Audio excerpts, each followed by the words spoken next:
Bismillahirrahmanirrahim. Assalamualaikum warahmatullahi wabarakatuh. Alhamdulillahi rabbil alamin. Allahumma fassalli wa sallim ala sayyidina wa nabiyyina wa maulana Muhammadin Sayyidil Anbiya'i wal Mursalin wa ala alihi wa ashabihi wa azwajihi wa dhurriyyatihi wa man tabi'ahum bi ihsanin ila yaumiddin, amma ba'du. Para jamaah sekalian yang disayangi Allah dan dicintai Allah, berbicara tentang masalah sujud, maka para ulama ahlul fikih mengatakan sujud yang kita kerjakan itu secara garis besar terbagi menjadi 4 bahagian. Sujud yang kita kerjakan secara garis besar itu terbagi menjadi 4 bahagian. Yang pertama dinamakan adalah sujud rukun salat. Sujud rukun salat. Sujud rukun salat ini hukumnya adalah wajib dikerjakan di dalam salat fardu ataupun dalam salat ataupun salat sunnah, baik salat tunai ataupun salat qadha. Itu wajib dikerjakan di dalam salat. Kenapa wajib? Karena dia termasuk rukun daripada rukun salat. Dan lebih spesifik lagi, sujud rukun salat itu masuk di rukun gerakan di dalam salat. Sujud rukun salat ini itu ada 2 kali sujud dan dikerjakan di dalam salat, dan mesti sesuai dengan syarat-syarat yang berlaku pada saat seseorang itu sujud.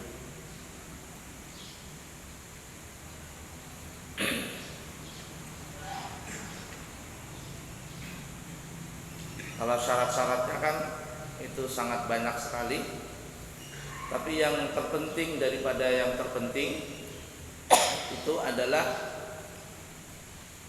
mesti 7 anggota badan menyentuh ke lantai. Yang pertama adalah dahi. Ini wajib dahi tersentuh ke lantai. Afdalnya adalah seluruh dahi menyentuh ke lantai. Kalau seandainya ada dahi seseorang ketika sujud tidak ada sedikit pun menyentuh ke lantai, alias terlapis dengan kupiahnya atau dengan rambutnya atau dengan apa saja, maka salatnya dianggap tidak sah, sujudnya tidak sah. Kalau sujudnya tidak sah, maka otomatis salatnya juga tidak sah. Dahi yang pertama, dan syarat dahi itu adalah mesti terbuka. yakni kulit dahi atau jidat itu mesti langsung menyentuh ke lantai sujud. 2 dan 3 adalah telapak tangan dan telapak tangan kanan dan telapak tangan kiri. Itu dua-duanya mesti menyentuh ke lantai, dan tidak disyaratkan untuk terbuka telapak tangan ini. Namun hukumnya disunahkan untuk terbuka telapak tangan dan menyentuh ke lantai. Kemudian yang keempat dan yang kelima adalah lutut kanan dan lutut kiri. Kemudian yang keenam dan yang ketujuh adalah jari-jari telapak kaki kanan dan jari-jari telapak kaki kiri. Afdalnya adalah seluruh jari-jari itu terlipat. Kalau seandainya tidak terlipat semuanya, maka boleh salah satunya, artinya dianggap sah kalau umpama seandainya jempolnya saja yang terlipat. Dan ada yang masih mengatakan sah kalau seandainya dia sujud dengan ujung-ujung jari kaki. Yang tidak sah kalau seandainya semua telapak jari kaki itu tidak ada yang menyentuh ke lantai, seperti dia balikan begini, modelnya dia jari, atau dia angkat, dia punya jari-jari kaki, maka ini sujudnya juga tidak sah. Kalau sujudnya tidak sah berarti sholatnya juga tidak sah. Baik, jadi yang pertama kita ulangi adalah sujud rukun sholat. Hukumnya wajib dikerjakan di setiap sholat yang mempunyai rakaat, dan setiap rakaatnya itu ada 2 kali sujud, dan dikerjakan hanya di dalam sholat, tidak ada di luar sholat. Karena sujud rukun sholat itu termasuk daripada rukun fi'liyah atau rukun gerakan di dalam sholat. Dan ketika seseorang itu melaksanakan sujud rukun sholat itu wajib menyempurnakan syarat-syarat pada saat seseorang itu sujud. Yang kedua, namanya adalah sujud sahwi. Orang kita menyebutkan sujud sahwi. Ya, sujud sahwi. Sujud sahwi ini hukumnya adalah sunnah untuk dikerjakan, tidak wajib. Dan sujud sahwi itu ada 2 kali sujud. Sujud sahwi itu dikerjakan sebanyak 2 kali sujud. Letaknya adalah setelah tasyahud akhir, yakni pembacaan tasyahud akhir, dan sebelum salam. Disunahkan untuk mengerjakan sujud sahwi apabila seseorang itu mengerjakan salah satu penyebab sujud sahwi. Penyebab seseorang itu dianjurkan untuk sujud sahwi sangatlah banyak sekali. Tapi contoh salah satunya adalah apabila seseorang itu meninggalkan tasyahud awal sengaja atau tidak sengaja, maka salatnya tetap sah. Tetapi dianjurkan bagi dia untuk sujud sahwi. Kalau seandainya dia tidak mengerjakan sujud sahwi, tidak juga mengerjakan tasyahud awal, alias dia langsung salam, salatnya sah tetapi hukumnya makruh. Jadi kita ulangi. Yang kedua dinamakan sujud sahwi. Dia mempunyai 2 kali sujud. Hukumnya sunnah, kecuali apabila seorang imam sujud, maka jamaah alias makmum ketika melihat imamnya sujud sahwi dan dipastikan itu adalah memang sujud sahwi, maka sang makmum itu berubah hukumnya. Yang sujud sahwi tadi hukumnya sunnah, maka makmum hukumnya mengerjakan sujud sahwi menjadi wajib. Nah, tapi hukum asal sujud sahwi itu sunnah. Apabila dia salat sendiri, apabila dia seorang menjadi imam. Tapi hukum sujud sahwi itu bisa berubah menjadi wajib apabila seseorang makmum yang mengikuti imam, yang imamnya sujud sahwi, dan makmum meyakini itu adalah sujud sahwi, dan itu adalah dia mengerjakan, si imam tadi mengerjakan sujud sahwi karena ada penyebab sujud sahwi, maka bagi sang makmum wajib hukumnya untuk mengerjakan sujud sahwi. Mengerjakan sujud sahwi itu wajib hukumnya karena dia mengikuti imam. Letak sujud sahwi itu ada di tasyahud setelah pembacaan tasyahud akhir dan sebelum salam. Tidak ada sujud sahwi dikerjakan di luar salat. Sujud sahwi itu tidak ada dikerjakan di luar salat. Semuanya dikerjakan di dalam salat. Nah, kalau seandainya ada yang mengerjakan di luar salat, yakni setelah salam baru dia sujud sahwi, maka itu bukan mazhab kita. Itu pendapat dari pendapat mazhab yang lain. Kalau tidak salah itu pendapatnya orang Syiah atau dari mana itu ya, saya tidak terlalu kentara dalam masalah itu. Intinya kita di dalam mazhab Syafi'i, sujud sahwi itu dikerjakan adalah setelah tasyahud akhir dan sebelum salam. Sudah tahu tata cara sujud sahwi? Tata cara sujud sahwi sudah tahu? Halo? Bengong atau apa ini jamaah ini? Perlu dipraktekkan atau gimana? Jamaah? Oh jamaah. Dipraktekkan? Nah, jangan saya praktek. Mana tukang praktek mana? Ayo siapa yang mau jadi relawan? Iya, yang muda. Ada yang mau? Ayo coba satu orang. Nah, satu orang. Penyebab sujud itu sangat banyak sekali ya, sangat banyak. Permasalahannya panjang.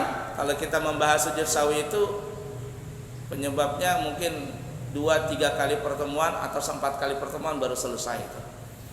Baik, kita langsung saja penyebab salah satu sujud sahwi umpama beliau meninggalkan tasyahud awal atau meninggalkan qunut. Ya, kita langsung poinnya. Coba sujud terakhir.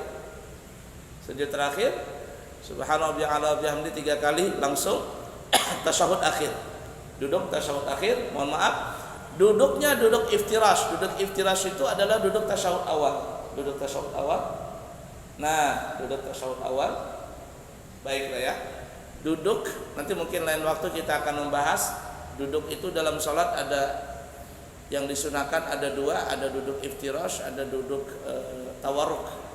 Nanti mungkin lain waktu ya. Ini kalau kita mengerjakan sujud sahwi, maka kita duduknya adalah duduk iftirash. Duduk iftirash itu seperti halnya duduk di antara 2 sujud. Duduknya seperti ini, tapi bacaannya adalah tasyahud akhir. At-tahiyatul mubarakatus salawatut thayyibatu sampai Allahumma salli ala sayyidina Muhammad wa ala sayyidina Muhammad sampai innaka hamidum majid. Kalau dia mau tambah lagi dengan doa Allahumma fil lima qadamtu wa ma akhartu wa ma terserah. Lebih afdal dia panjangkan bacaan sujud karena disunahkan setelah membaca tasyahud akhir sampai innaka hamidum majid membaca doa, dan ada doa khusus yang dianjurkan untuk kita membacanya. Setelah ini selesai, maka kita langsung sujud sahwi sebanyak 2 kali seperti halnya sujud biasa. Bacaannya adalah subhanalladzi la yashu wa la yanam atau subhanalladzi la yanam wa la yashu. Boleh juga. Kalau tidak hafal subhanarabbiyal a'la wa bihamdi. Enggak hafal juga subhanallah subhanallah. Enggak hafal juga Allah Allah Allah. Sebab itu ada orang baru masuk Islam. Kan ya? Dia ngikutin imam salat. Nah, begitu caranya. Baik, sujud 2 kali. Allahu akbar. Subhanalladzi la yashu wa la yanam 3 kali. Allahu akbar. Rabbi filli warhamni wajburni wafahni warzuqni hadini wafini wafani. Allahu akbar. Subhanalladzi la yashu wa la yanam 3 kali. Allah, duduk langsung tasyahud akhir. Duduk tawarruk. Allahu akbar. Setelah duduk tawarruk tidak ada bacaan lagi. Tidak ada bacaan lagi. Langsung salam. Assalamualaikum warahmatullahi. Assalamualaikum warahmatullah. Mudah dipaham kira-kira? Baik, istirahat dulu, nanti ada praktek lagi. Karena mudah dipaham kira-kira? Baik. Itu sujud sahwi. Kemudian yang ketiga disebut namanya sujud tilawah. Orang kita menyebut namanya sujud sejadah. Tapi kalau kita membaca kitab fikih dinamakan namanya sujud tilawah, bukan sujud sejadah. Cuman ala kulli hal orang kita bilang sujud sejadah. Sama juga sebenarnya tasyahud awal, tasyahud akhir. Di dalam kitab seperti itu. Tapi orang kita banyak mengatakan tahiyat awal, tahiyat akhir. Ya ala kulli hal lah, yang penting dipahami itu ya. Sama dengan juga sujud tilawah, lebih masyhur di orang kita namanya sujud sejadah. Baik. Sujud sejadah, perhatikan nih perbedaan-perbedaannya ya. Sujud rukun salat, sujud sahwi, kemudian yang ketiga sujud tilawah. Sujud tilawah ini para jamaah hukum asalnya adalah sunnah. Hukum sujud tilawah ini adalah sunnah. Dan tidaklah sujud tilawah itu menjadi wajib kecuali sujud tilawahnya sang makmum yang mengikuti imam seperti subuh Jumat itu. Ketika kita sebagai makmum melihat imam sujud tilawah, maka kita sebagai makmum wajib mengikuti sujud tilawah. Kenapa mengikuti? Karena kita menjadi makmum, mengikuti imam.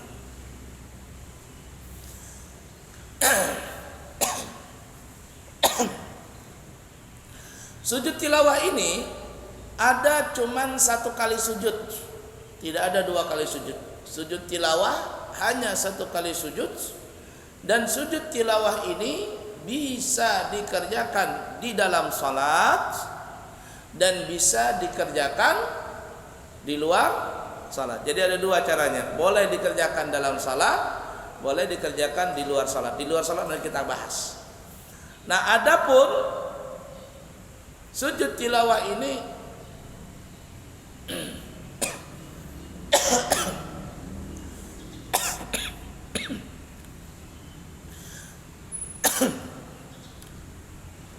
yang dikerjakan, adapun sujud tilawah yang dikerjakan di dalam sholat itu contohnya seperti halnya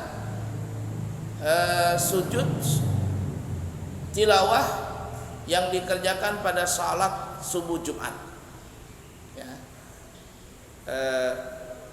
Dan sujud tilawah ini dikerjakan apabila kita membaca ayat-ayat tentang tilawah, ayat-ayat tentang sajadah. Di dalam mazhab Syafi'i itu ada 14 tempat ayat yang berkaitan dengan sujud tilawah itu. Di dalam mazhab Maliki dan Hanafi itu ada 15 tempat.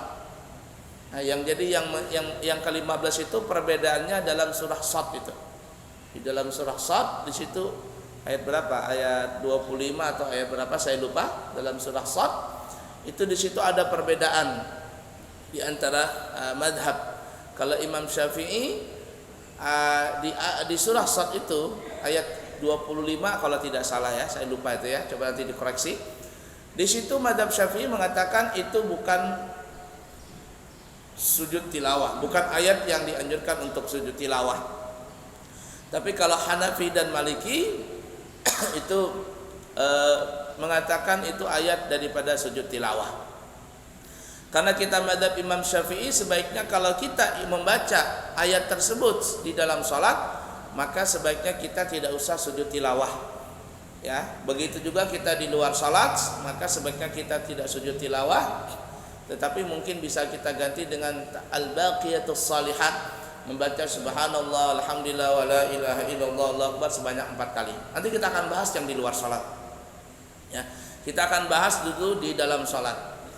Baik, saya tegaskan kembali, kita tegaskan kembali. Jadi yang ketiga adalah namanya sujud tilawah, hukumnya sunnah, kecuali sujud tilawahnya seorang makmum yang mengikuti imam, yang imamnya sujud tilawah, maka sujud tilawahnya makmum itu hukumnya menjadi wajib.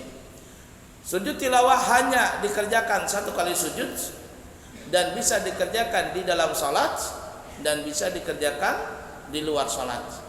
Dan dianjurkan atau disunahkan seseorang ini mengerjakan sujud tilawah apabila dia membaca ayat-ayat di dalam Al-Quran yang berkaitan dengan sujud tilawah. Di dalam mazhab Syafi'i ada 14 tempat atau 14 ayat yang berkaitan dengan masalah sujud tilawah, sedangkan mazhab Hanafi dan Maliki mengatakan ada 15 tempat. Yang menjadi perbedaan itu adalah dalam surah Shad yang berkaitan dengan ayat tilawah itu. Baik, kita akan praktekkan dulu tata cara sujud tilawah di dalam salat, terutama di dalam salat subuh Jumat. Perhatikan betul-betul, pada pertemuan yang lalu kita sudah pernah ada bahas ini, bahwa ketika sujud tilawah tidak ada mengangkat tangan, tidak ada duduk istirahat ketika bangkit, dan tidak ada mengangkat tangan ketika sudah berdiri, posisi berdiri kembali, ya. Tidak ada angkat tangan, tidak ada duduk istirahat, semuanya langsung saja.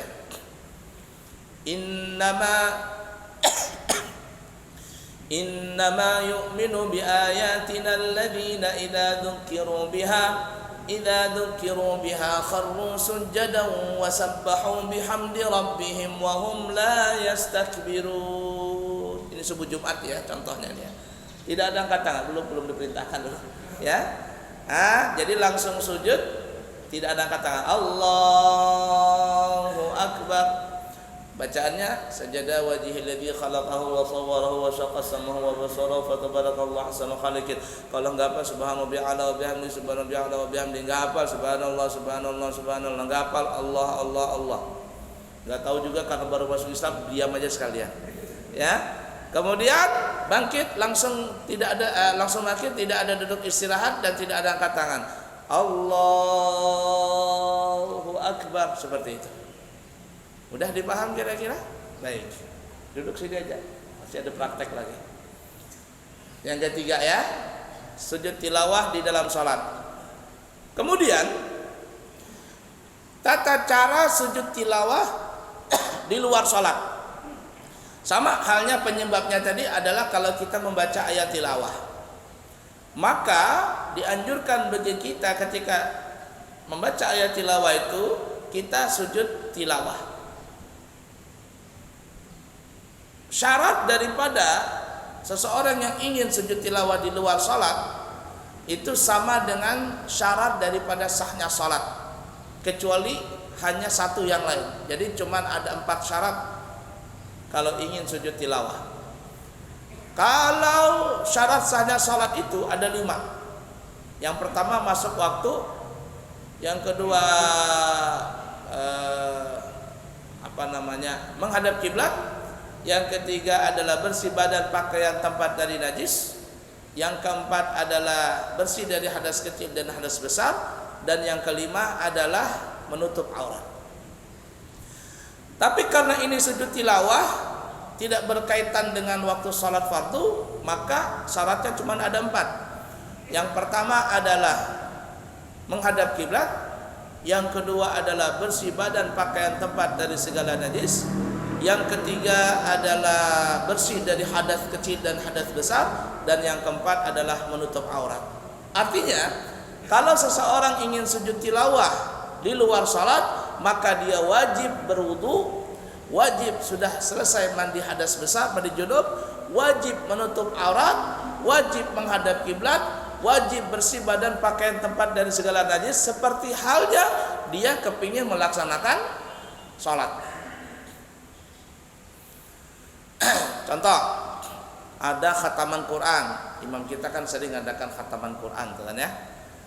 Oh Ustaz, berapa kali putaran sudah? Berapa? 51. Banyaknya khatam Quran sudah. Subhanallah. Nah, di situ ada surah Iqra, surah Al-Alaq, ya. Iqra bismi rabbikal ladzi khalaq, khalaqal insana min 'alaq, sampai wasjud waqtarib. Wasjud waqtarib itu adalah salah satu ayat tilawah dalam Al-Quran. Maka kita dianjurkan untuk sujud tilawah. Bagaimana tata caranya? Nah, kita sebutkan tadi syarat sahnya. Nah, kemudian kalau kita ingin melaksanakan sujud tilawah, maka wajib mempunyai 7 rukun. 7 rukun dalam sujud tilawah ini. Karena kenapa kok ada syarat sahnya sujud tilawah, kok ada rukun sujud tilawah? Karena sujud tilawah ini sama seperti halnya sholat, cuman dia tidak ada berdiri, tidak ada yang lainnya. Makanya kata ulama, dia mempunyai syarat sahnya sujud tilawah dan mempunyai rukun sujud tilawah. Syarat sah sujud tilawah kita sudah sebutkan. Sekarang rukun sujud tilawah di luar sholat itu ada 7. Yang pertama adalah niat ingin sujud tilawah. Yang kedua takbiratul ihram, dan pada saat takbiratul ihram disertakan niat sujud tilawah di situ. Yang ketiga adalah sujud sekali. Yang keempat adalah tumak nina ketika sujud sekali itu. Yang kelima adalah duduk. Yang keenam salam, dan yang ketujuh adalah tertib di antara segala rukun. Saya ulangi, ada 7 rukun dalam sujud tilawah. Yang pertama adalah niat ingin sujud tilawah. Yang kedua takbiratul ihram, dan pada saat takbiratul ihram itu kita pasang niat sujud tilawah pada saat takbiratul ihram. Yang ketiga adalah sujud sekali. Yang keempat adalah tumaknina ketika sujud. Yang kelima adalah duduk. Dan yang keenam adalah salam. Serta yang terakhir, yang ketujuh adalah tertib di antara segala rukun.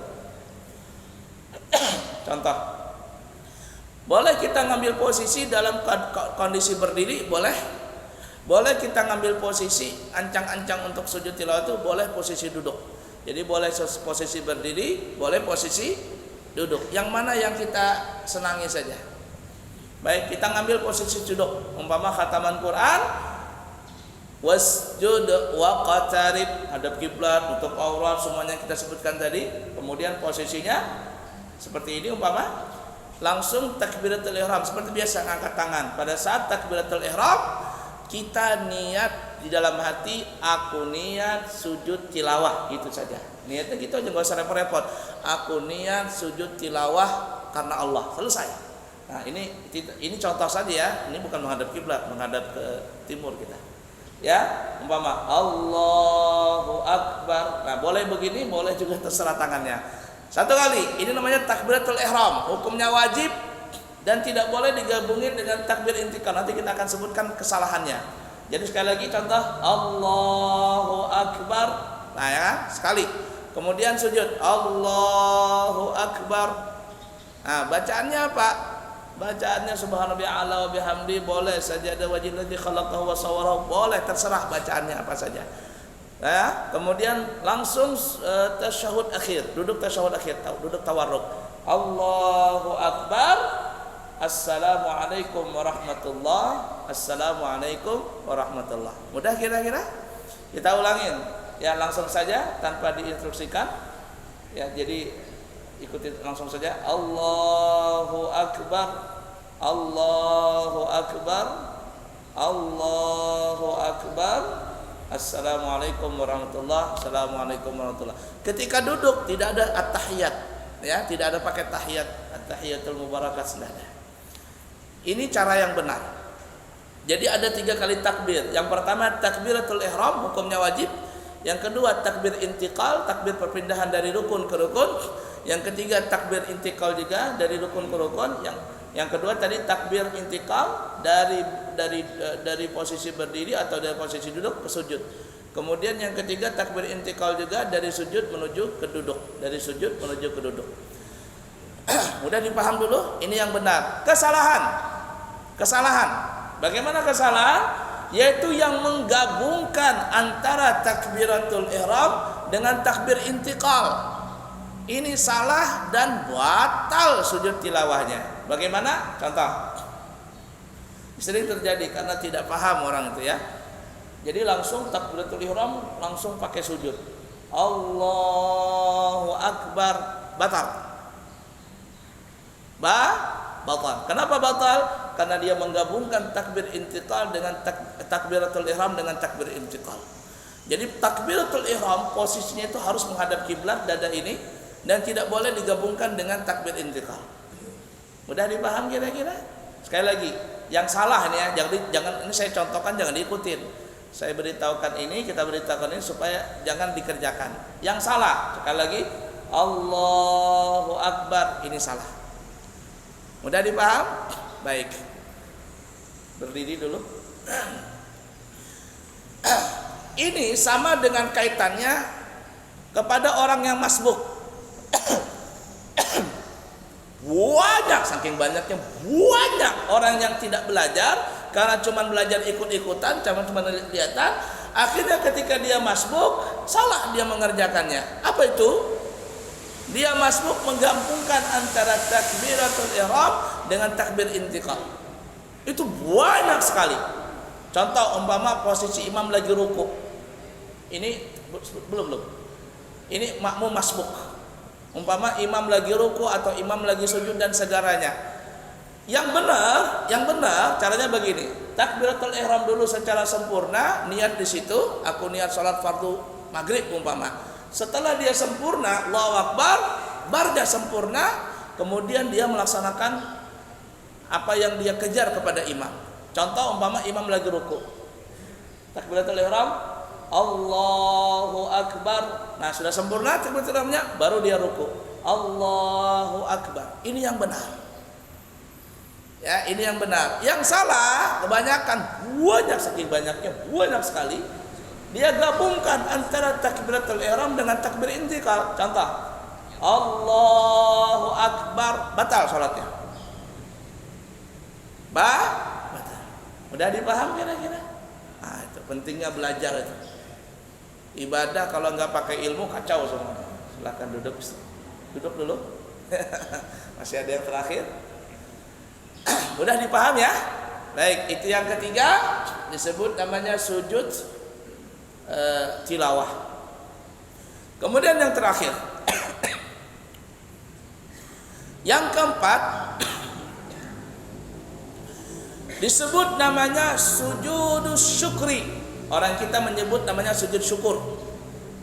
Sujud syukur. Kita bicara mazhab Syafi'i ya, bukan bicara mazhab yang lain. Kalau kita bicara mazhab Syafi'i, ini banyak salah tata cara sujud syukur ini. Baik, sujud syukur hukumnya adalah sunnah. Hukumnya adalah sunnah. Sujud syukur ini hukumnya sunnah, dan sujud syukur itu hanya ada sekali sujud, dikerjakan di luar salat, tidak ada dalam salat. Ingatin ya. Nah, beda dengan sujud tilawah. Sujud tilawah ada dalam salat, ada di luar salat. Tapi kalau sujud syukur hanya ada di luar salat, tidak ada dalam salat. Dan dianjurkan seseorang untuk sujud syukur itu apabila dia mendapatkan salah satu penyebab sujud syukur. Salah satu penyebab sujud syukur. Kemudian adapun tata caranya,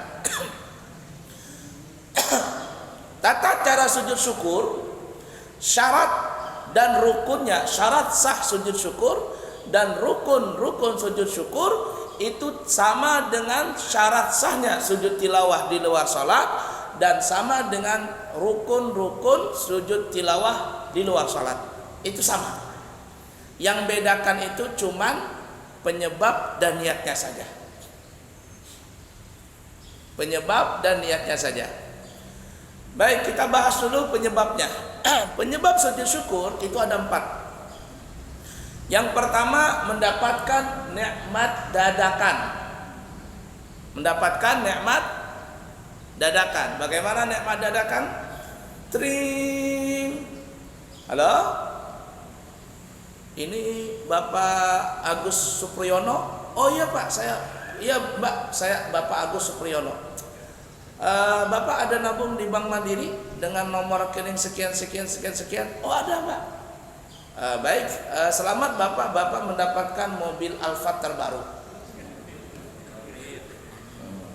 Saya kalau dapat mobil Alphard senang, tapi yang bingungnya itu pajak dan sama bensinnya. Pajak dan bensinnya yang bingung itu. Ya ala kulli hal ya. Oh benar kah? Benar Pak. Jangan langsung sujud. Pastikan dulu ke bank, jangan siapa tahu ini penipuan. Oh penipuan ini. Oh tidak Pak, tidak penipuan. Silakan Bapak datang ke Bank Mandiri terdekat atau ke pusat Bank Mandiri di Balikpapan, nanti bawa KTP, KK dan sebagainya, buku rekening dan seterusnya untuk konfirmasi selanjutnya. Oh, menggetar sudah ini. 1 M lebih nih. Akhirnya kalang kabut datang ke mana namanya? Bank Mandiri. Betul. Oh betul. Alhamdulillah dapat mobil Alphard. Sujud syukur? Iya sujud syukur. Tapi entar dulu, ada tata caranya. Ini dapat nikmat dadakan. Kalau nikmat rutinan tidak dianjurkan sujud syukur. Alhamdulillah pagi ini kita bisa makan. Alhamdulillah siang nanti kita makan. Alhamdulillah nanti kita bisa bernafas, kita sehat hari ini. Kata ulama tidak dianjurkan sujud syukur. Cukup bersyukur dengan mengerjakan perintah Allah, meninggalkan larangannya. Selesai sudah itu. Ya, ini sujud yang pertama. Sebab penyebabnya adalah mendapatkan nikmat dadakan. Dan nikmat dadakan ini datangnya kepada dia. Artinya kepada dia sendiri atau kepada orang yang berkaitan dengan dia. Contoh, ya, ada kita punya anak lulus sekolah. Siapa yang sujud? Anak kita dan kita. Kenapa kita sujud syukur juga? Karena dia anak kita. Istri kita melahirkan, alhamdulillah semuanya sehat, sempurna dan lancar. Istri kita nggak bisa sujud syukur karena dia lagi nifas ya. Kita sujud syukur. Siapa lagi? Mama kita, bapak kita, mertua laki dan mertua bini kita, ya artinya bapak, mama, istri kita, semuanya sujud syukur yang berkaitan dengan itu semua. Partai A umpama menang, presidennya menang umpama, maka yang berkaitan dengan itu semua sujud syukur. Sunnah sujud syukur. Tapi kalau tidak ada kaitan dengan kita, tidak perlu sujud syukur. Mau tetangga dapat mobil Alphard, kita tidak perlu sujud syukur. Kerajinan benar sujud syukur. Ya, tetangga saja sujud syukur. Kita alhamdulillah dapat mobil Pak, alhamdulillah. Jangan lupa Pak, selamatan. Oh iya selamatan. Tapi nggak ada itu, yang ada panas, mobil apa? Bagus dapat. Iri pulang. Ya, jadi yang pertama dapat nikmat dadakan. Baik nikmat itu nikmat zahir, ya, atau nikmat batin. Nikmat zahir ya seperti kesehatan dan nikmat yang kita lihat sandang pangan papan, atau nikmat yang batin, ya seperti umpama kesehatan, sembuh dari sakit, mendapatkan anak, lulus sekolah, itu tidak bisa dihargai dengan uang itu. Kebahagiaan itu boleh kita sujud syukur. Yang kedua, jam 6 sudah ya. Terhindar dari musibah dadakan. Terhindar dari musibah dadakan. Na'udzubillahi min dzalik, nasallallahu salam wal afiyah. Umpama ada terjadi kebakaran. Na'udzubillahi min dzalik, nasallallahu salam wal afiyah. Terjadi kebakaran, kanan, kiri, depan, belakang habis. Kita punya toko, enggak ada sama sekali tersentuh oleh api. Barang kita selamat, toko kita selamat.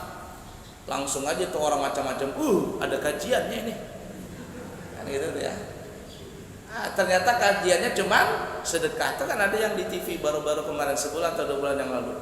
Kanan, kiri, belakang habis semua, dia nggak terbakar.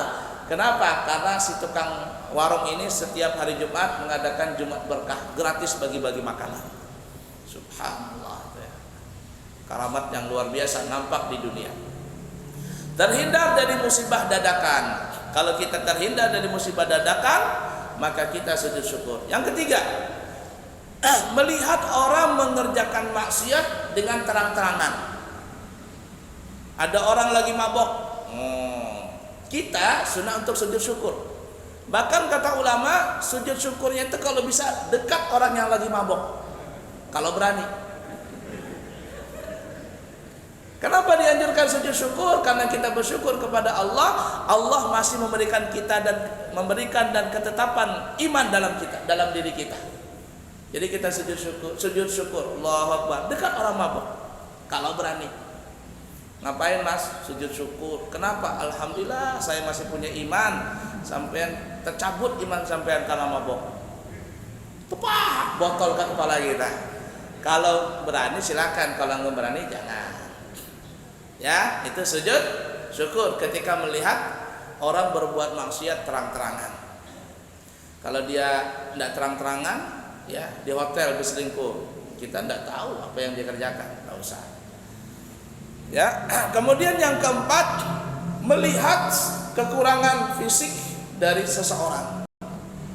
Maka kita dianjurkan untuk sujud syukur, tapi sunahnya sujud syukur itu tidak terlihat oleh orang yang ada kekurangan fisik di tubuhnya, termasuk sakit dan sebagainya. Kalau kita mau sujud syukur, kita pulang dulu, baru kita sujud syukur. Jangan kita sujud syukur dekat dia. Kita nengok teman kita komplikasi di rumah sakit. Sakit apa Pak? Aduh komplikasi Pak, darah tinggi, gagal ginjal, cuci darah, komplit semuanya. Oh ya Kak Pak, mudah-mudahan Bapak cepat sembuh ya. Amin. Ampar sejadah, Allahu Akbar. Ngapain Pak sujud syukur? Saya sehat, Bapak sakit. Hati orang kita gitu kan. Jangan, sakit hati dia. Kalau kita mau sujud syukur, pulang dulu, wudu dan seterusnya dan seterusnya. Mudah dipaham kira-kira? Nah itu penyebab 4 penyebab daripada sujud syukur. Baik, kemudian tata caranya seperti kita sebutkan tadi. Mudah ya? Apa perlu diulang? Nggak usah ya. Nah, jadi kita wudu dulu, menghadap kiblat, tutup aurat, dan semuanya kita kerjakan seperti itu. Jangan seperti orang nonton sepak bola atau pemain sepak bola atau menang KDI atau apa, gol, duk. Itu bukan sujud tilawah, itu betungging burit ngaranja orang banyak. Salah. Paham ya? Tidak begitu dalam mazhab kita. Itu mazhab kita. Kalau mazhab yang lain saya tidak sebutkan lah ya. Kalau mazhab yang lain ada yang membolehkan tidak menghadap kiblat, tidak berwudu, nggak apa-apa, langsung sujud saja. Tapi mazhab kita tidak begitu. Mazhab kita tata caranya sama seperti tata cara sujud tilawah di luar sholat. Kerjakan yang itu lebih baik. Ya, jadi jangan langsung betungging murid. Apalagi yang menang KDI pakai rok mini, menang sujud syukur. Wah, kelihatan dari belakang beratang. Artisnya bersujud syukur. Itu mah bukan sujud syukur, cuma jadi orang Banjar betungging burit. Nah, jangan seperti itu. Mohon maaf ya kata-katanya. Baik, jam 6 lewat 4 menit. Saya rasa cukup dulu. Silakan kalau ada pertanyaan 10 menit lah. Ya. Waalaikumsalam warahmatullahi wabarakatuh.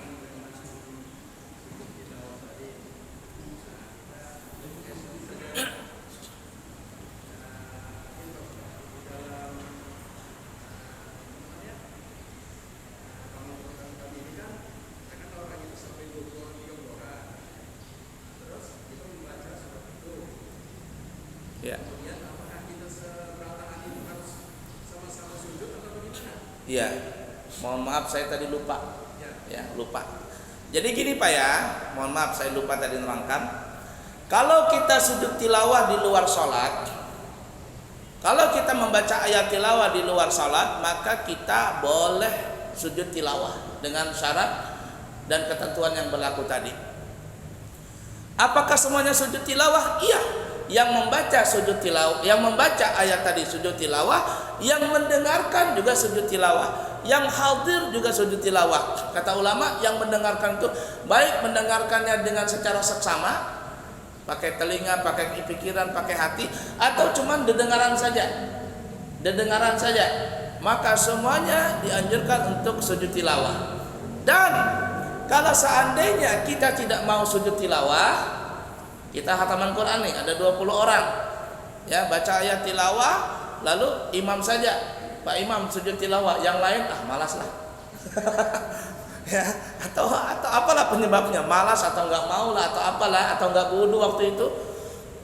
Maka boleh diganti dengan al-baqiyatus shalihat. Subhanallah walhamdulillah wa la ilaha illallah wallahu akbar wa la haula wa la quwata illa billahil aliyil azim sebanyak 4 kali. Kalau orang membaca itu maka dia dianggap seperti sujud tilawah.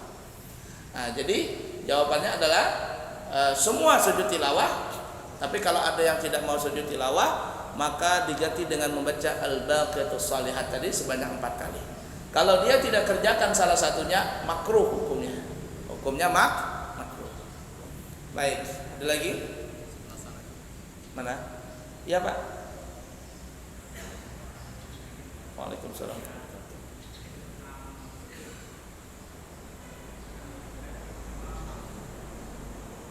Enggak dengar saya Pak, minta maaf, enggak dengar. Suaranya menggema, bukan menggema, terlalu tinggi kita punya bangunan. Enggak. Diangkat saja atau ke depan, silakan. Diangkat suaranya atau ke depan. Oke.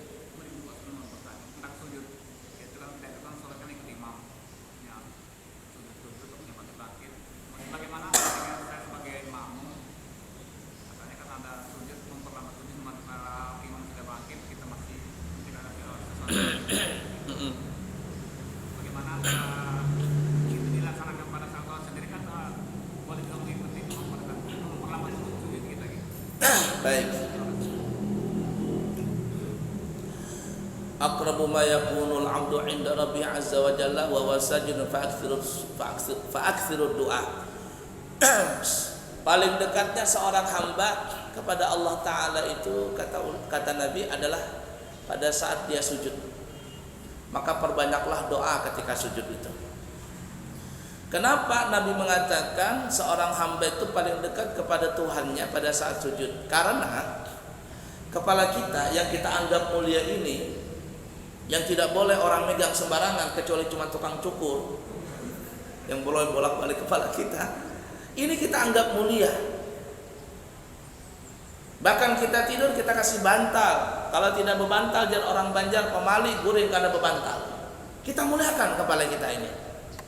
Tapi pada saat kita sholat masuk dalam posisi ruku, ternyata kepala kita ini sama rata dengan kita punya pinggul. Yang pinggul ini tempat keluar najis. Dan yang lebih dahsyat lagi, pada saat kita sujud, kepala kita yang tadi kita muliakan ternyata posisinya lebih rendah daripada kita punya pinggul. Disitulah filosofinya, seorang hamba lebih rendah, lebih dekat kepada Allah di hadapan, lebih dekat seorang hamba kepada Allah pada saat dia sujud. Fa'akthirud du'a, kata Nabi, maka perbanyaklah berdoa di situ. Tentunya kalau kita ucapkan dengan lisan mesti wajib dengan bahasa Arab. Kalau kita tidak bisa bahasa Arab, boleh dengan bahasa apapun, tapi doanya di dalam hati. Apapun boleh kita berdoa. Berkaitan dengan pertanyaan tadi, kalau kita sebagai makmum kita memperpanjang sujud tadi, lalu imam sudah bangkit, baik duduk tasyahud akhir atau kemana saja ya, dia mengerjakan hukum, kita lama-lama di situ. Apa hukumnya? Hukumnya adalah makruh. Hukumnya adalah makruh kalau kita berlama-lama di situ sampai imam sudah mengerjakan rukun yang lain. Jangan berlama-lama. Kalau kita mau berlama-lama, kita salat sendiri. Atau kita bisa mimpin seperti jadi imam, kita boleh berlama pada saat sujud, tapi jangan terlalu lama banget. Ya sewajar-wajarnya saja. Subhanallah wa bihamdi 3 kali, kemudian kita baca doa sedikit saja. Ya. Doanya langsung petikamannya saja. Petikamannya itu langsung ke jantungnya. Ya Allah, iqdi hajati hajat din wa dunya wal akhirah. Nah, itu langsung ke intinya. Ya Allah, kabulkan hajatku, hajat agama, dunia dan akhirat. Amin. Selesai. Allah. Selesai sudah itu. Engkau lebih tahu apa yang dalam hatiku, engkau lebih tahu apa yang aku minta. Kabulkan semuanya. Selesai. Jadi kalau panjang. Kalau salat sendiri oke. Kalau jadi makmum jangan. Kalau jadi imam lihat kondisi kepada makmum yang di belakang. Begitu Pak ya? Baik. Lanjut. Ada lagi? Satu orang lagi atau selesai? Yang mana ini?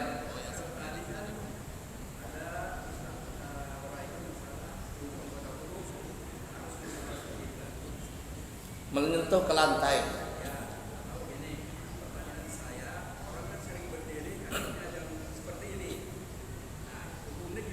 Makruh. Ya.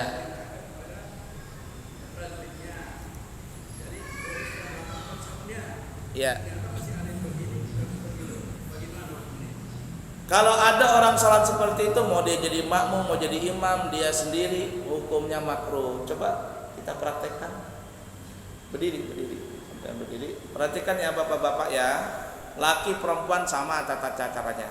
Meletakkan kaki itu jangan mengangkang, jangan juga rapat, tapi renggang saja sejengkal, kaki kanan dan kaki kiri, dan semuanya menghadap ke arah kiblat. Coba biar tarik ini. Nah, posisinya begini, modelnya begini. Coba ke depan dikit biar yang di sana kelihatan. Enggak, ke sana, hadap sana. Nah, kakinya begitu teman, sejengkal saja, tidak perlu diukur. Saya punya santri sejengkal, diukurnya dulu. Diukur dulu baru dia pasang. Tidak, kita paham seanu aja, sekira-kira gitu ya. Seberapa kita punya pinggul segitu. Segitu kita meletakkan kaki. Ya, jadi menghadap ke arah kiblat. Nah, kesalahan kita tidak ngangkang, cuma telapak kaki yang ngangkang. Bagaimana? Coba yang ngangkang. Lagi ngangkang. Jadilah taruh begini modelnya. Itu yang sering terjadi. Akhirnya kanan kiri renggang.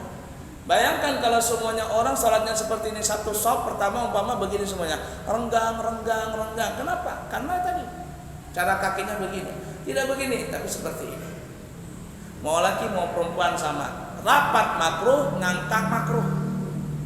ya, ngangkang makruh, rapat makruh. Standar saja sejengkal, dan itu tadi semuanya menghadap ke arah kiblat telapak kaki. Duduk silakan. Tugas untuk memberitahukan rapat dan meluruskan shaf memang itu dipegang, puncaknya adalah sang imam. Lurus, rapat, rapi. Cuman terkadang imam ini cuma menghadap ke arah kiblat, lurus, rapat, rapi. Sebenarnya yang dilakukan oleh Nabi itu menghadap ke jamaah. Lihat ke belakang.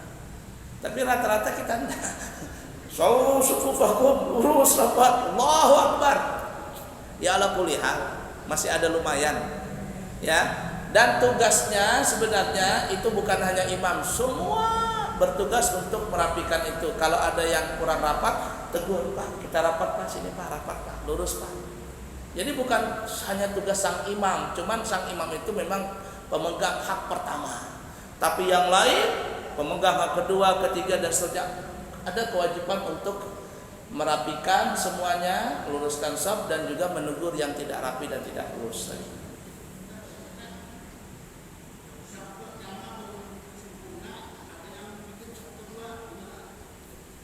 Shaf pertama,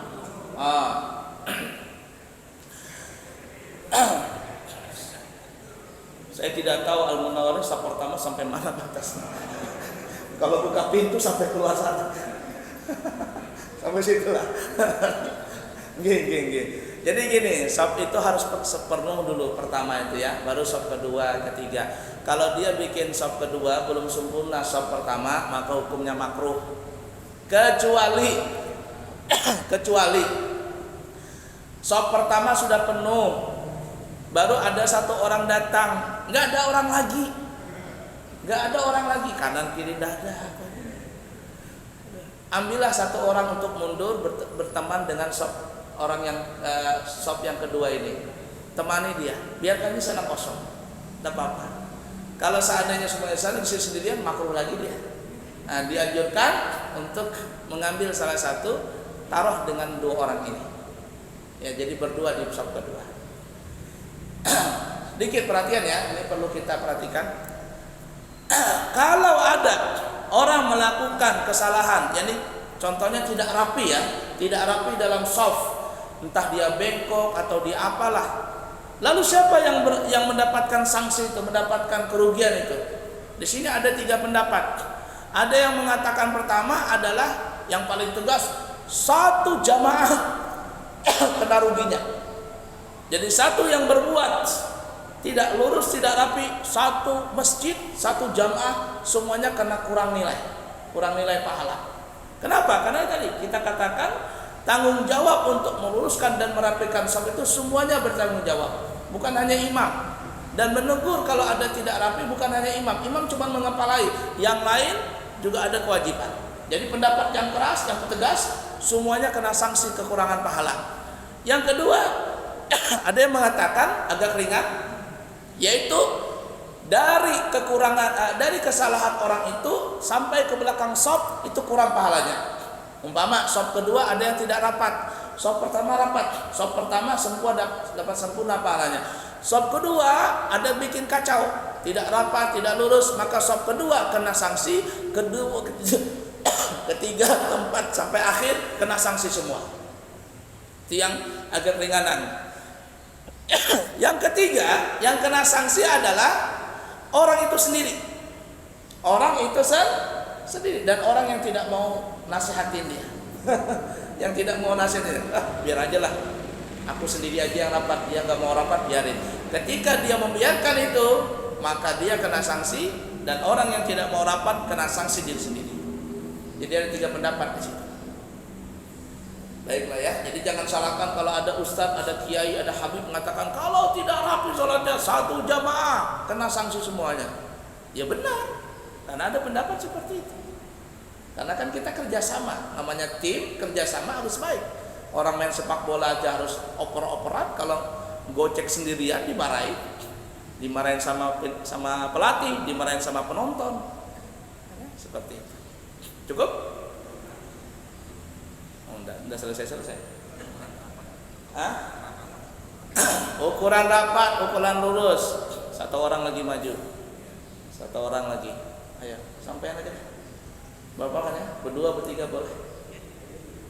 Itu berdua sih. Enggak sampai juga bertiga. Bertiga enggak boleh. Berdua kah bertiga? Perhatikan ya. Untuk lurus dulu kita bicara. Untuk lurus itu adalah kita meletakkan akhir tumit dalam satu garis yang sama. Dalam satu garis yang sama. Coba sampean berdua tolong maju sedikit ke depan. Terus maju satu sop ke depan. Nah, ujung tumit la ilaha illallah. Mohon maaf Pak, mundur Pak, salah.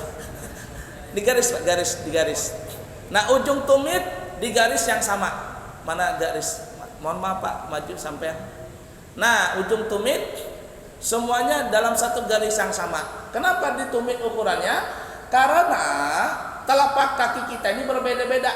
Ada yang panjang gemuk, ada yang gemuk pendek, ada yang kurus panjang, ada yang kurus pendek, macam-macam. Jadi ukurannya itu ditumit. Kenapa kau ditumit? Karena ini saya contohkan dulu ya. Mohon maaf ya, Bapak berdua minta maaf berdiri sebentar. Saya contohkan, kalau seandainya kita patokan dengan ujung jari kaki, kita punya telapak kaki ini berbeda-beda. Oke, kalau sama gini, anggap saja sama. Tapi kalau seandainya ada yang punya telapak kakinya pendek, lalu ukurannya dengan ujung jari kaki, modelnya begini, sehingga dia punya badan akan ke depan begini modelnya. Jadi mesti sama ini. Di sini ukurannya. Nah, jadi untuk lurus adalah ujung tumit. Kemudian untuk rapat adalah bukan kaki ketemu kaki, tapi kita punya bahu bersentuh dengan teman. Coba tangan kanan sampai yang masing-masing taruh di samping. Kalau sudah bersentuhan cukup, tidak usah digini-ginikan tangan. Biasa saja. Kalau dia sudah ada sentuhan, sudah selesai. Kaki ngikut. Bukan kaki ukurannya. Ada orang kaki yang dikejar. Tak ininya renggang. Akhirnya dia begini sholatnya. Nah begitu. Ya. Mudah dipaham ya. Jadi ukuran lurus tumit ketemu tumit, ukuran rapat adalah kita punya bahu bertemu bersentuh dengan yang lain. Cukup?